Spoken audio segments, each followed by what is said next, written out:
Charles, 100% faith in your project. Keep up the good work. Thank you, Alex. Love you too. Charles, do you truly think that we're on the precipice of nuclear war? Who do you think will be the first one to start it? So, Emma, let me explain my thinking behind this. It's something I spent some time looking into. So, you have this problem with Russia where they invade and they make a terrible mistake in their invasion in that they assumed that the Ukrainian government would collapse within 2 weeks. So, what they did is they undersupplied their armies. They fought a four-front war. They came in assuming they'd reach limited resistance. The Ukrainian military would probably join them. Zelensky would flee the country, and they could then install a Vichy government. They met resistance so much that their troops got encircled, they ran out of supplies, and they stumbled catastrophically in the first front of the war.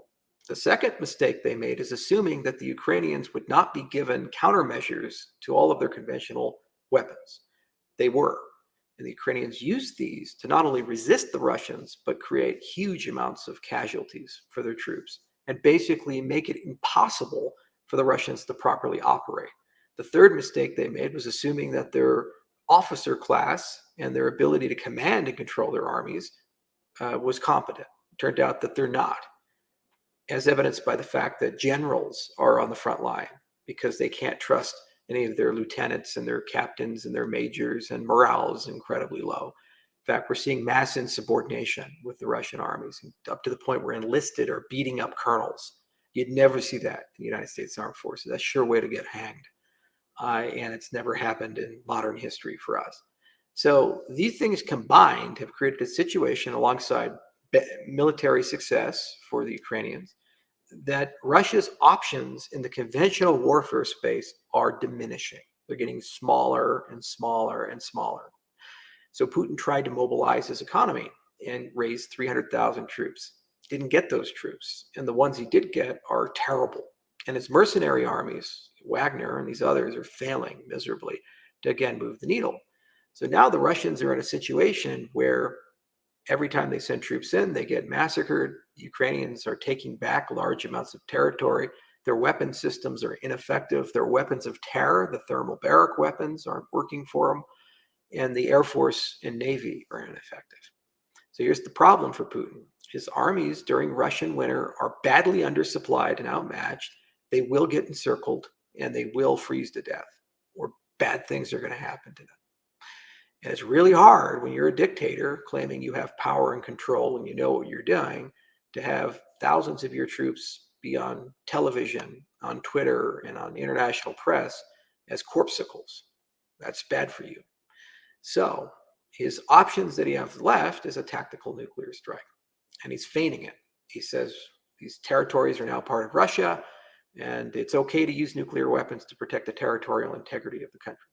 So I guess he's betting that maybe if he uses a nuclear weapon and the world doesn't punish him too harshly for it, it'll force the Ukrainians to negotiate, in which case, at the very least, he can stall the war for winter, which will give him time to resupply, rebuild, retrain, and hopefully, for him, have a better military presence come spring. That is the threat.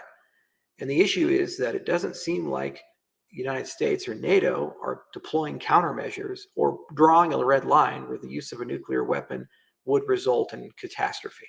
Rather, more sanctions, but what else can they sanction? And no additional support. If that's the case, it is entirely possible in the next 90 days to 180 days, we could see a small-scale nuclear weapon test or even be used in the field of battle as a way to attempt to distract or deter the Ukrainian advances, especially if Ukraine continues to take territory and his new troops are ineffective. That's the current lay of the ground if you look at what's happening and how things are being pushed.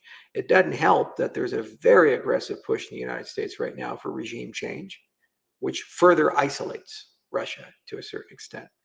And it creates a situation where it feels like you have to do something dramatic and drastic in order to change the course of history. So this is the closest we've been to nuclear war since the Cuban Missile Crisis.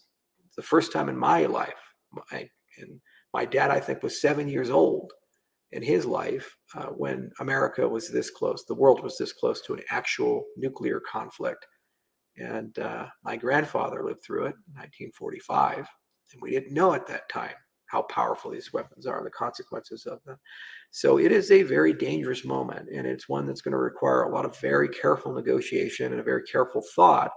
And it's also not clear what's going to happen in any of this. Even if Ukraine is to win, and they likely will, we don't even know if the central government will survive, or if civil war will break out because people in the front line feel that the central government is stealing from them. Probably has been. It's just too many people, too much money, too many things going on, too many different agendas, and a long legacy and history of corruption. So who knows? It's a very damaged and delicate situation. And it's one of those things that requires nuance. That's the problem with geopolitics, is we try to compress it into this nice little category of good and evil, and try to compress it a category of this is the right move, or I would do this, or I would do that. But we have to understand that you're dealing with hundreds of millions of people, billions of dollars, and you're dealing with weapons that can kill millions of people in an instant. You're also dealing with very fragile egos, and you're dealing with incentives that are badly broken. Putin's individual incentives as the leader of Russia is totally different than the global rules-based international order, or my incentives, or your incentives, or Biden's incentives, and so forth. Biden's individual incentives are very different than necessarily the United States' long-term geopolitical stance. It'd be a real big win for him if Putin was to go away before the November election. That's just a fact. So, and it's a real big loss for him if nuclear war happens. That's a fact too. So everybody's just doing stuff. And then we're all just watching it real time as Monday morning quarterbacks with half the information, not getting a full report, propaganda on every side. Everybody's a hero, everybody's a villain.